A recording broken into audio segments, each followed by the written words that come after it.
साक्षात देवी आहेस, म्हणजे माझीच माता आहेस. म्हणजे त्याला काय केलं, त्याला परिवर्तन केलं, त्याचं मर्दन केलं आणि शेवटी त्या महिषासुराचा उद्धारच केलेला आहे. का? कारण हे संपूर्ण विश्व दिले भगवंताने निर्माण केलंय. कळलं की नाही? देव दानव मानव असो कुणीही असू दे, सारी देवाचीच मुलं आहेत आणि देवाची मुलं असल्यामुळे देव त्यांच्याकडे लक्ष ठेवूनच असतो. पण जेव्हा कोणी चुकीचे कर्म करायला लागतो ना, तेव्हा त्याला थांबवावं लागतं आणि मग ते थांबवण्याचं कार्य भगवंत अनेक अवतार घेऊन करतो. तर आता समाप्ती म्हटल्यानंतर आपल्याला सगळ्यांना कळलेलं समव्याप्त हे संपूर्ण विश्वामध्ये एक रूप म्हणजे एक रूपाने येऊन नटलेला आहे. तोच परमेश्वर परमात्मा आहे, तोच आपल्या सगळ्यांमध्ये आहे, सगळ्या प्राण्यांमध्ये आहे. आणि म्हणून ज्ञान कशाला म्हटलं जातं? सर्वाभूती भगवत भाव हेची ज्ञानाचं मुख्य लक्षण.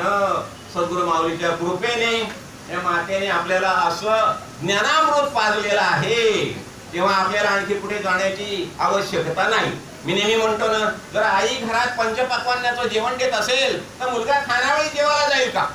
जाईल? सांगा मला. या आईने आपल्याला इतकं पाजलेलं आहे, आपण तृप्त झालेला आहोत, तृप्तीचे ढेकर अनुभवतोय. म्हणून ही शुद्ध ज्ञानदृष्टी आपल्याला प्राप्त झालेली आहे. या सद्गुरु चरणावर आपण असाच विश्वास ठेवूया. तारी मारी तुझेच चरण या भावाने आपण सद्गुरु भगवंताला शरण यावया आणि ह्या ज्ञानाचा निश्चय पक्का करूया. आता व्यक्तिशः माझ्या दृष्टीने दसरा म्हटला ना, अत्यंत मोलाचा दिवस आहे.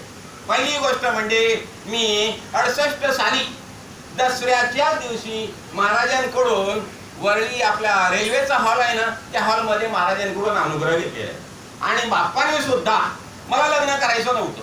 बरोबर 78 साली 11 ऑक्टोबर, आता 8 ऑक्टोबरला दसरा आहे, त्यावेळेला 11 ऑक्टोबरला दसरा होता. महाराजांनी मला पकडून माझं लग्न लावलेलं आहे आपल्या त्या तिथल्या मठामध्ये आणि स्वतः महाराजांनी मंगलाष्टक म्हटलेलं आहे. म्हणजे बघा, आणि महाराज काय म्हणाले, आज माझा मुलगा माझा जावई झाला आणि माझी मुलगी माझी सून झाली. म्हटल्यानंतर बघा अशा बाप्पाची आता